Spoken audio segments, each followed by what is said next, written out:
There's only one thing more fun than playing Baldur's Gate 3, and that's creating builds for your next playthrough, the next character in your party, whatever the scenario is. On my channel, I have something like 30 plus build guides that I've made. Maybe that number is lower, I'm not sure. The caffeine hasn't kicked in yet fully. But I have a method to the madness that I want to share with you to help you make your next OP build for Baldur's Gate 3. If this is your first time on my channel, the way I do things is by upfronting the knowledge in my videos. So the methodology here is really about breaking down the theme or the angle I want to take. Take, for example, my Ice Guardian build. I wanted to take the abilities of Sorcerer, add in heavy armor, and sprinkle in some emphasis on ice damage. Basically, I take all the classes I need, assign one as the primary class, Sorcerer in this example, then I do whatever I can to get the most value out of them. See how few levels I can invest in that class while getting the benefits I need to make the build work. I also need to leave levels on the table for the other classes included. Remember, you can only do a combined 12 levels, so it can get tricky, but it's just about slotting things around to find something that fits. So in this example here, we take the benefits of Sorcerer, combine them with 2 levels of Cleric and 1 level of Paladin, and we get all the benefits that we need to turn this build online with as few points or levels invested in the classes that I don't need. The most important tip I can give is that it doesn't matter if the internet tells you it's the strongest or the best build. That's the point of this entire video. If you've made it yourself and it's one that you love playing, then it's effectively the best build. It might not have the crunchiest numbers, but if you're enjoying it, then that's all that matters in a single player narrative RPG game. But that's the entire gist of this video, and if that's all you wanted to know, please feel free to shut the video down and get back to creating your perfect build in Baldur's Gate 3. Before you head out, please don't forget to like, comment, subscribe. If this video was helpful, each one of those things helps me out in a huge way. I also have a huge BG3 playlist linked at the end of the video and below if you need help with any other subjects. But let's get started here on my guide for making the strongest build in Baldur's Gate 3. And to get us started, we're not even going to go into the game. I'm actually going to be showing a lot of what we're going to talk about here on the BG3 wiki, the actual official one, not the Fextra Life one. This one has better information. So what we're actually going to start off with here is not a conversation about your race, which is kind of how the game goes through your character creation, right? You go through origin, through race, through class, so on and so forth. We're actually going to start with our conversation about classes first, because this is how we're going to create the kind of, what I want to say here, but the kind of narrative that you're going to craft for this character. Your race, yeah, will be a part of it. And if you have one in mind that you want to stick with, like, you know what, when I start this playthrough, I want to go with a drow. I want to go with a goblin, or I meant gnome, but goblin came out, but it's kind of the same thing, right? A gnome, a dwarf, whatever it is, then you just choose that race. And I'll talk about how races can sometimes push themselves into your class selection. We'll get to that when we get to the race selection. So your character creation starts here then with your build creation, at least starts here then with your class selection. So for this video, I'm going to craft with you guys an Oathbreaker Paladin build that I kind of am playing around with in my mind. And what we're going to do then is click on Paladin. So this is our start. And through here, we have a number of things we need to kind of take a look at. Paladin has a number of ability scores that it needs to focus on depending upon how you want to approach the Paladin. Charisma, Strength, and Constitution. Those are our big ones right there. Now I can swap out Strength for Dexterity if I want to use a finesse weapon or take different routes with this, but by and large, those are going to be the main focuses here. And we're also going to go into Oathbreaker. That is going to be another big focus of this build. So what we have to kind of take a look at here are the subclass features.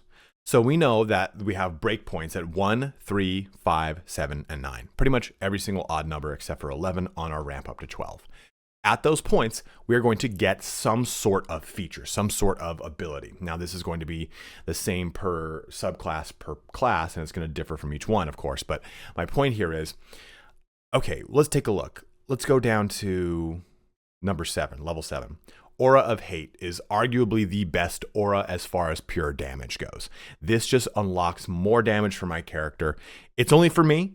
It's you and nearby fiends and undead gain additional, and it's nearby fiends and undead.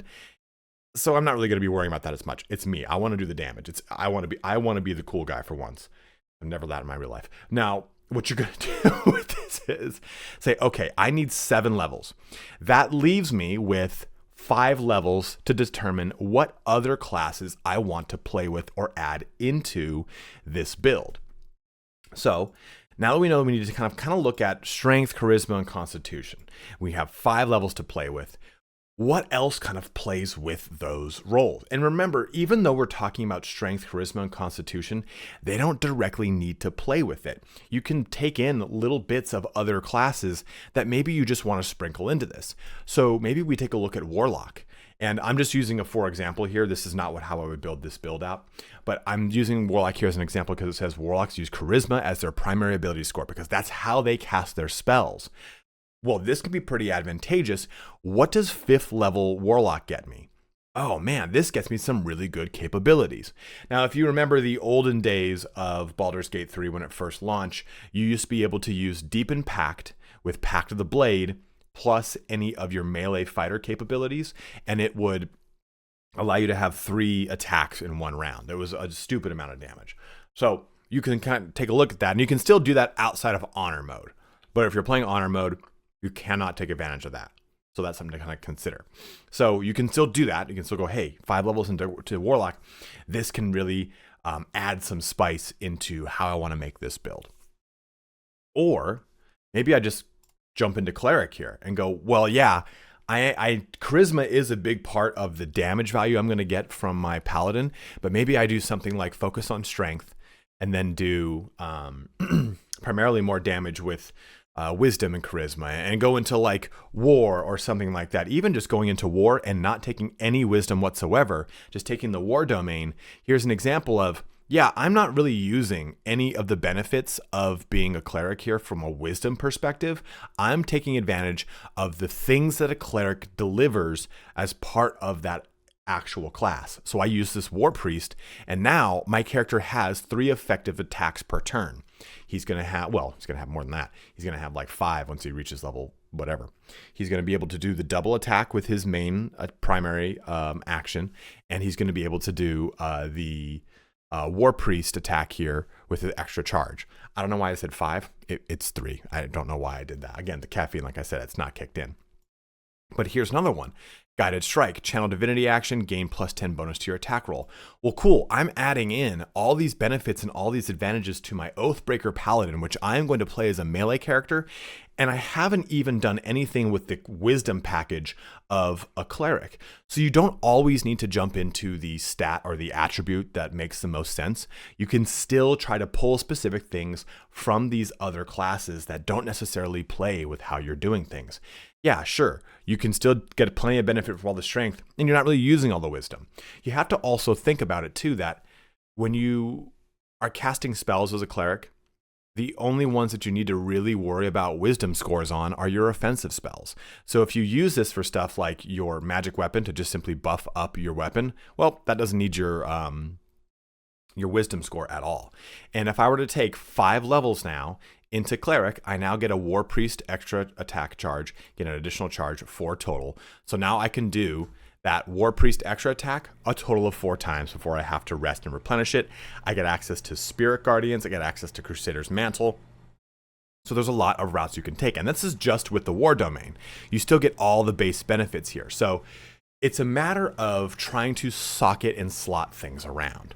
Let's go back a little bit further here and still take our 7 levels into Paladin, and let's break them up now. Hey, let's take let's just go with 2 levels into Fighter. That now gets us Action Surge, Second Wind, and an additional fighting style. We got 1 fighting style as a Paladin, now we get an extra one.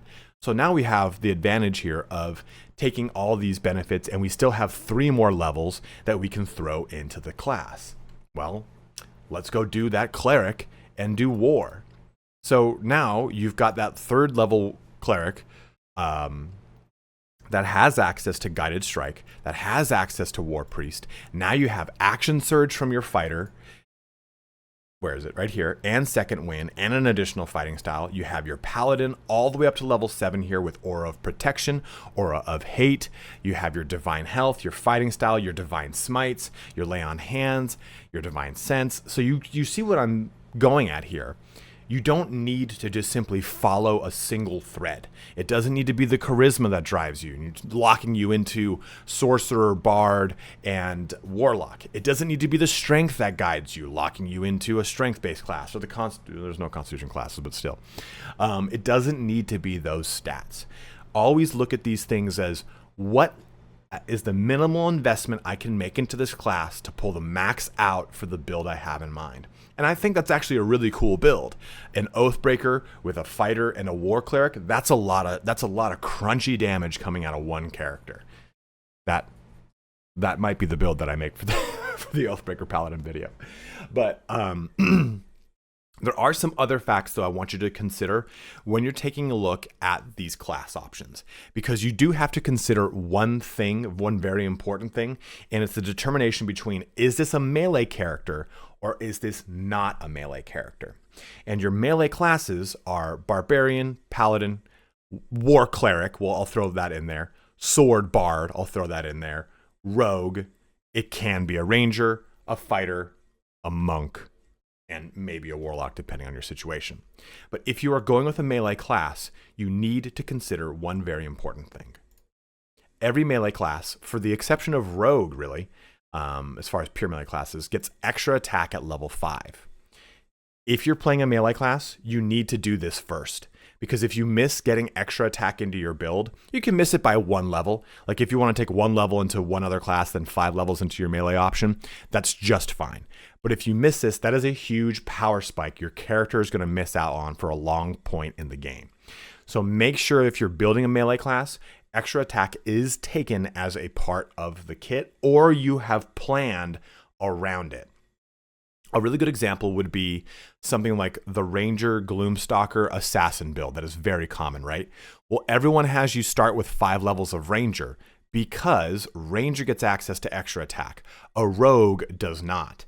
So you do your Gloomstalker first, you then come back into Rogue to get your Assassin online, and then you go finish Gloomstalker.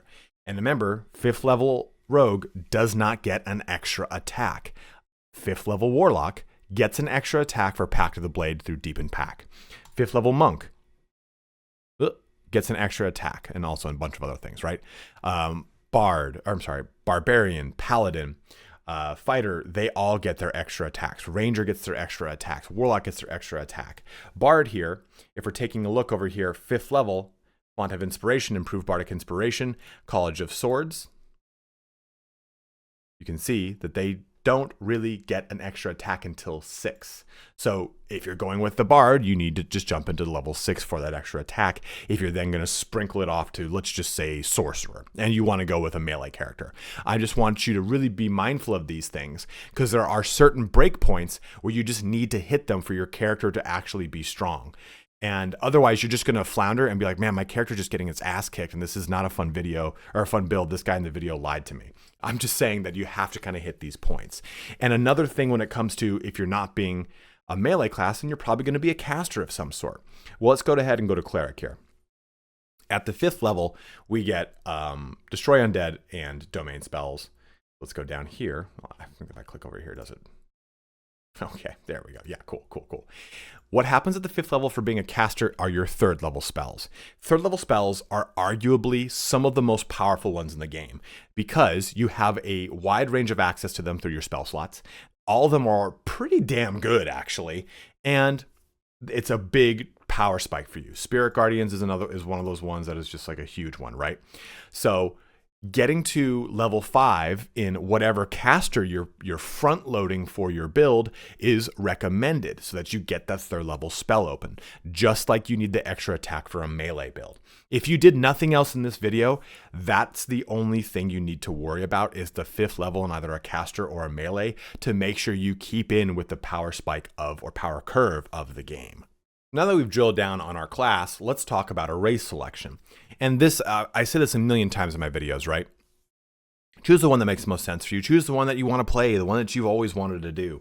Personally, I've never really played a dwarf, a gnome, or a halfling because I have some self-respect. But if you haven't, I will say honestly, no bullshit aside, those 3 races actually offer very specific things for you in the game that other races don't.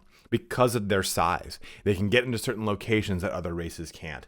And it allows you a lot of really interesting conversational options because you interact with lots of dwarfs and gnomes in this game. Actually, it's dwarves, not dwarfs. Dwarfs is Warhammer. But either way, what you want to take a look at, though, is since we've made our decision for our type of character that we're playing. In this example, we're playing that Oathbreaker Paladin that is a fighter, is a paladin, is a cleric, all these great things, very melee-centric.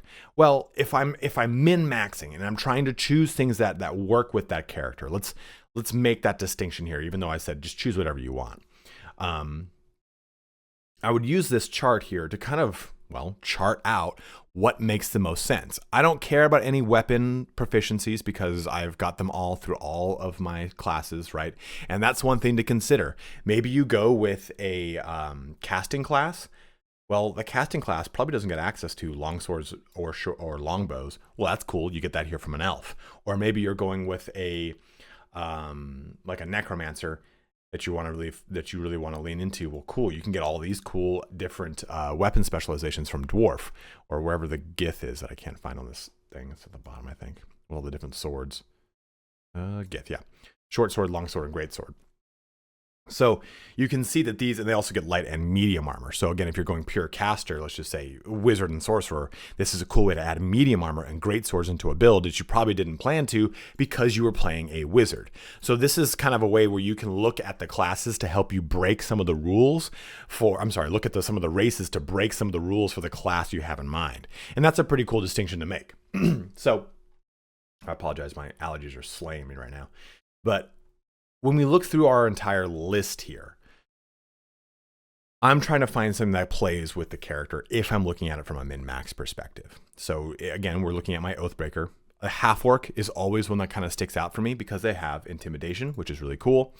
They start with it just by default, right? So I don't have to waste a skill specialization into it. You just get that skill specialization. But they also have these savage attacks, so add 1 additional dice of damage when scoring a critical hit with a melee weapon, and relentless endurance. Drop to 1 hit point instead of being downed once per long rest. So if I'm doing, let's say I'm doing a solo honor mode build. Well, relentless endurance is like an auto pick because now I don't really need to worry if my character gets hit with 1,000 damage and he only has 4 health left. He's going to live through it no matter what if he has relentless endurance up. Well, that could be a real cool way for me to really push the envelope here in a honor mode playthrough. I like this. Let's go ahead and go with that for my character. So that's an example here of trying to make the race and the class work together. Or if you're maybe playing a stealth class, well, you can go ahead and choose a half-elf. Half-elf, specifically wood elf, or just simply the wood elf, and start with a stealth specialization. So now you can put those skill points into not lockpicking. This is not Ultima Online. You can put them into a conversational skill. You can put them into acrobatics. You can put them into athletics. You can spend that skill elsewhere. That's a huge boon. And you know now that you're moving faster because you know what? I am playing a stealth character. I would like a little bit more movement in my character. Well, cool. That is now part of it. Or again, too, if you're playing some sort of melee or caster character going with a tiefling, you can choose Asmodeus, Mephistopheles, or Zariel Tiefling and choose one of these that plays with the character. Yeah, I'm going to get resistance to fire damage, but okay, now I'm going to get Thaumaturgy, Searing Smite, and Branding Smite, and this is awesome because I was going to go with an Eldritch Knight character that also uses, wizard. Well, Searing Smite and Branding Smite are paladin spells. I'm now going to get these added into my kit for free. So these are examples of ways that you can take the race options if you don't know what you want to play, right? You're just like, I don't really care about the race I choose, whatever works. And you can sprinkle in whatever works with the effectiveness. I've said sprinkle like 40 times in this video. The effectiveness of your build. Deep Gnome is a cool example here of superior dark vision. They have stone camouflage, meaning they have advantage on stealth checks all the time. So anytime they have a disadvantage on a stealth check, this advantage allows it to cancel it out so that you just are normally stealthing. So this is a really cool way to give you really cool advantages playing as a gnome. Gnomes also get advantage on intelligence, wisdom, and charisma saving throws. Or where is the dwarf? There it is. The dwarf here gets advantage on against being poisoned and resistance to poison damage. But the Dwagar in specific are super awesome because they have advantage on saving throws against illusions and being charmed or paralyzed. They get superior dark vision, and they also get enlarge and invisibility spells at 3 and 5. So that really could play into a specific style of character you're trying to play or a specific way you're trying to play, and you can really have a lot of fun with this by using your race selection to either bolster or break the rules of, or fill in the gaps of, or shore up the weaknesses of one of the builds you are working on your next playthrough. One point I do want to talk about, though, are your ability points and how you'll be investing them for your class. I've just gone ahead and jumped into the character created real quick to do this. Let's go ahead actually and switch me over to a half-orc with a paladin, and the rest doesn't really matter. So, with this character, and with your character in specific, you want to approach this by looking at the type of damage you want to do first. Are you going to be doing melee damage? Okay, so we're going to look at strength or dexterity. And then we want to take a look at how that damage is coming out of us. Is it being used through just a typical melee weapon, or am I using a finesse weapon? Well, then I'm probably going to want to focus on dexterity if I'm going finesse weapon. Let's just say I'm going finesse. Well, you know what though? Maybe we don't want to do that, and we want to look at our armor. Our armor is going to be heavy armor, so we won't get the dexterity benefit here. Let's not do that. Look at all these little things, right? Because remember, heavy armor doesn't get a dexterity bonus.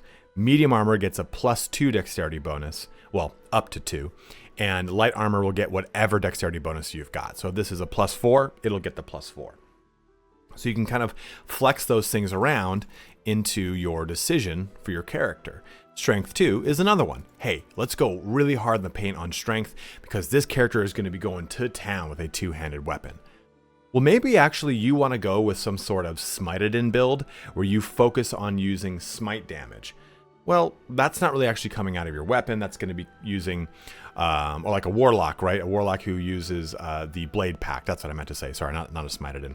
A blade pack warlock that uses their charisma to do their damage. Well, now our strength doesn't matter at all because we want to put all that into charisma. So just make sure you're looking at these ability points based off of the decisions you've created for the character class you have in mind, right?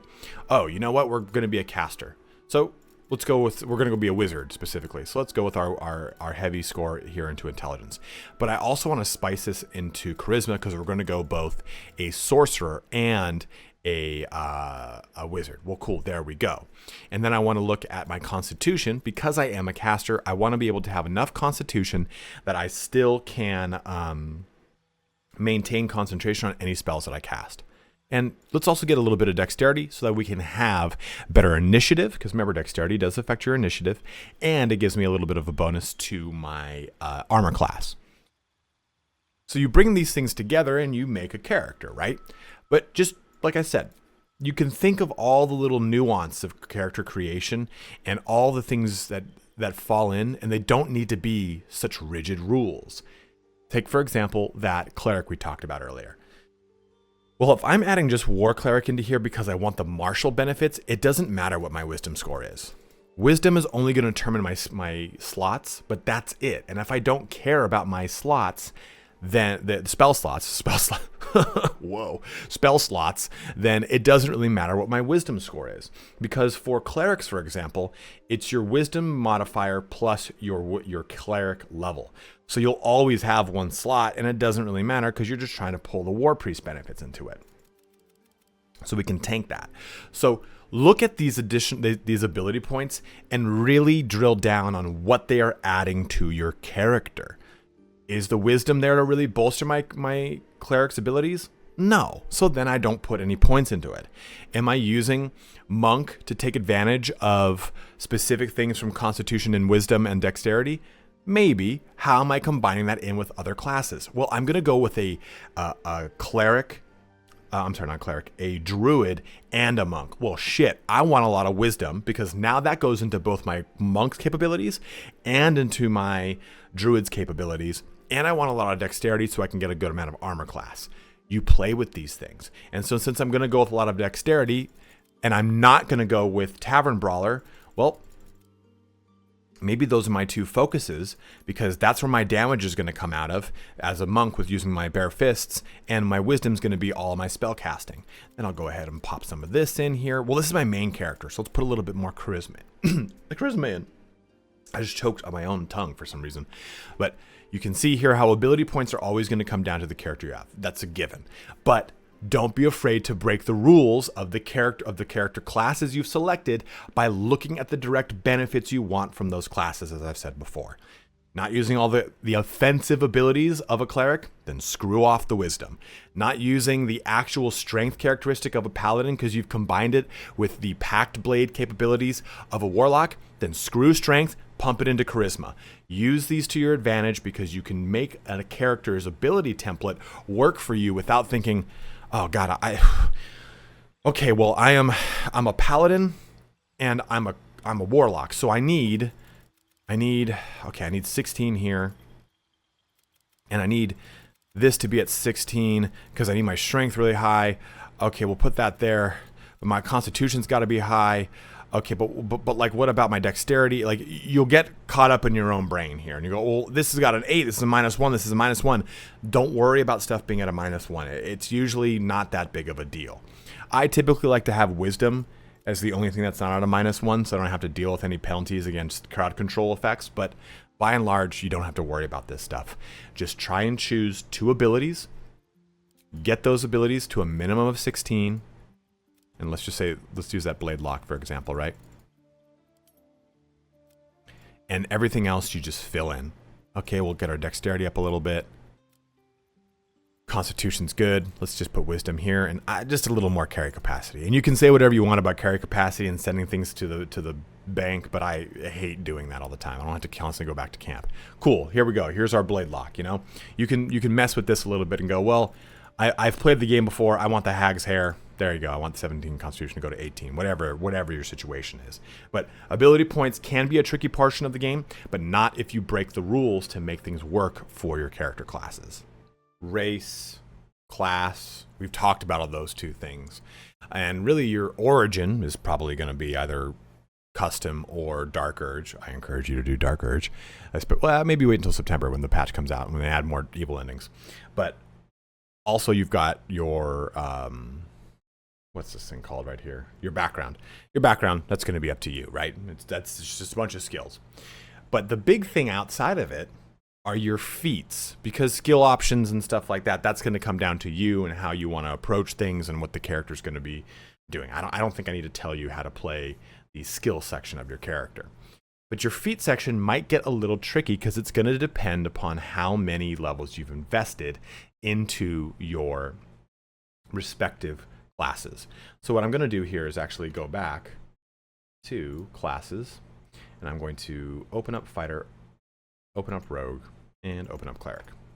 So with a fighter, it's important to note with fighter, because fighter is unique here, they get feats at level 4, level 6, level 8, and level 12. They get 4 feats. Now let's go ahead and look at rogue. Rogue gets a feat at level 4, level 8, level 10, and level 12. They get 4 feats. Let's go now over to cleric. Cleric gets a feat at 4, 8, and 12. So everyone else follows that scale, 4, 8, and 12. The only 2 classes that don't have that are rogue and fighter. So when it comes to selecting your feats, and thus selecting how many levels you're going to invest in each and every class, you need to kind of get this in your head quickly, or not head quickly, or kind of get your brain around it so that you can see what feats you're going to have access to in planning it out, right? So if I look at what our previous character was, 7, 3, 2. Well, 7 paladin. Okay, he's going to only get access to 1 feat from paladin. 2 levels into fighter. Okay, well, he's not going to get that 4th level here. And 3 levels into cleric means he doesn't get another feat down here. So this is why you need to kind of look at how the feat are going to progress into your character, and if that matters for you. If you're taking a look at like a pure melee character, this can sometimes really not be that big of a deal, because this feat selection here is going to come down to what you have in mind for the character. So if I'm thinking of a pure melee 2-handed weapon character, The biggest one that I really want here is Great Weapon Master, wherever it is. Clearly, I don't know my alphabet. Is Great Weapon Master, right? That's the one I want. That's really the only one I really care about. I knew going into making that build that just having 1 feat is okay. I can jump into other directions. I can really take advantage of other things here. We can go into stuff like Lucky. We can go with the fan favorite of Alert. Everyone loves this one, right? You gain +5 bonus to initiative and can't be surprised. There's a lot of feats you can jump into, and there's some of them that are kind of traps. Like Dungeon Delver, I don't think I'd ever take. I don't think there's a time where I really would think to myself, Dungeon Delver, that's my option. Or light armored is just not, it's just not there for me. Even medium armored I don't really like. I like heavy armor master, but a lot of these tend to be traps, especially stuff towards the bottom of the alphabet, to be totally honest with you. But at the same time, if you see your character not needing a bunch of stuff, like Savage Attacker is another really good pure melee one. When making melee weapon attacks, you roll your damage dice twice and use the highest result. You roll this in with the Savage criticals from the half orc, and we have a pretty deadly character, right? So I can use that instead of my Great Weapon Master, or I can now push around. Like now that I've looked at my feats, I can say, okay, you know what? Maybe those 2 levels into cleric aren't worth it, and we just take 5 levels into warrior, and we get Battle Master. And now we have a lot more abilities to choose from. We get an additional feat into the character because Fighter gets their feat at level 4. So cool. We got our level 4 Paladin feat, our level 4 Fighter feat. Now we have some fun. Well, you know what though? 7 and 5. Why don't we remove that 5 and put another one into Paladin? Okay, so now we have 8 levels into Paladin and 4 levels into Fighter. Now we have 3 feats to choose from. And the reason I didn't bring this up in the class selections portion of this is that you need to kind of be fluid when you are creating your build.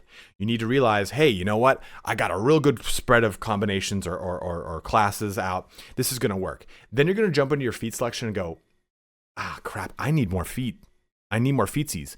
I need more feet on OnlyFans. And what you're then going to decide, okay, well, where can I scrape out levels? Do I actually need that extra attack from the War Priest charge? Am I better off getting the benefits? Let me just jump over here. Actually, I have the benefits of Battle Master. And at level 3 with Battle Master, I get all these really good maneuvers. Man, that seems way more advantageous than just simply an extra attack from that War Priest charge. Let me have more fun with this. That's a dynamic way to approach this. Because if you sit there and say, hey, I'm going to make this level, and this level for these classes, and then you jump into your feat selection, you're going to, if you're not rigid, you're going to just end up getting frustrated and curtailing little things that would have actually benefited the character. So you look at those feats and then maybe say to yourself, actually, I didn't need 3 feats. Because I really don't think I absolutely need 3 feats for this build. I could be just fine with Savage Attacker and with Great Weapon Master. Meaning I could then maybe, what's at level 5 here? Well, it's extra attack, so it's nothing too crazy for Fighter. I probably would still go regardless 8-4 on the Paladin, but this could be an example though of taking that 5th level and now giving me access to casting 3rd level casting spells from that cleric we talked about, right? Maybe we swap out Fighter with cleric and we're doing 7 levels of Paladin and 5 levels of War Cleric for our Oathbreaker, and I went that extra 5th level to get those 3rd level spells. So I've got 2 feats and I've got 5th level spells. So you kind of have to pick and choose what makes sense for you. Do you want more feats? Do you want more spells? Do you want more abilities from a specific class so you jump harder into them? So you can see that this is all a very revolving conversation about choosing these different classes to make sense for the feat selections you choose, for the abilities you want to really dole out, whatever it is. And you can make the argument that you could start here rather than starting with your class. Hey, start with your feats and narrow it down. You know what? You're making a melee character. You need 2 feats, Savage Attacker and Great Weapon Master. Screw off everything else. Okay, then that's how you know you're going to need to take 8 levels or 2 4 levels, or a fighter up to a point that they can get both their feats active. Whatever the situation is, you can make it that way. But I think that starting with your classes first and then adapting your class selection to the feat options you ultimately want once you've devised what benefits you want from your classes is, in my opinion, the best way to approach how you're going to make this build ultimately. So you choose whatever ones make sense here for your character, and you just kind of make them work around the build template you've created. Like if you're making maybe a caster, right, you go with like spell sniper, or you go with resilient constitution to give yourself a proficiency in constitution, so that helps you out with any kind of concentration saves, whatever it is. But that's how you would approach your feat selections for your build. Character creation aside, we've gone through our races, our classes, our feats. We've gone through pretty much everything. But now we have to talk about the last important part of your build. It's itemization. If this is your first time playing, fuck it. Just play the game, enjoy, experience the items that you experience, and have them socket into your build as it makes sense. Don't really hunt down items unless you specifically think you need to for whatever reason. I'm going to put a link in the description below that's going to give you a Google Doc that has every single item location on the map, where they are, so on and so forth, and how to get them. So if you really want to hunt items, you can do it, if that might be how you want to approach the game. But I definitely think you're going to get like 90% of the items by just simply playing.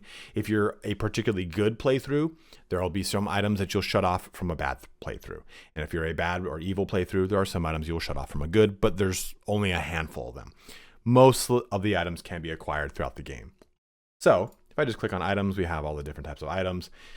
And this is not, I'm not going to drill down on all this. This is not the point here. But what I am going to talk about is the theme for your itemization, because sometimes you're going to say, well, you know what?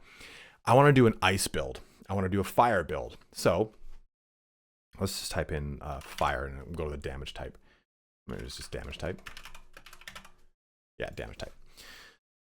So we have the different damage types, right? Bludgeoning, piercing, slashing, those are your melee damage, well, your physical damage types. You have cold, fire, lightning, thunder, acid, poison, radiant, necrotic, force, and psychic. For lack of for those that don't understand or don't know, force is the least resisted, followed by thunder, then psychic, then the rest are pretty heavily resisted. Radiant doesn't have a ton of resistance, but you're going to encounter a point in the game where it's going to get wild if you have radiant. And every single damage type typically has some sort of follow-up effect, as it were. So, or maybe some sort of modifier that they can apply. So if I click on fire, I don't know if it shows this. Okay, sources of fire damage. So if I click this shows all the things in the game that generate fire damage. But specifically what I want to show you is heat. This is a special condition that is applied by specific weapons. And what it does here, engulfed by a vengeful fire, take 1d4 fire damage each turn, but you can now use heat convergence. And heat convergence consumes all remaining turns of heat to deal extra fire damage on their next fire spell or attack. And anything that has fire damage is a fire attack. So it doesn't need to, like a fire, this thing would be a fire attack. This thing would be a fire attack.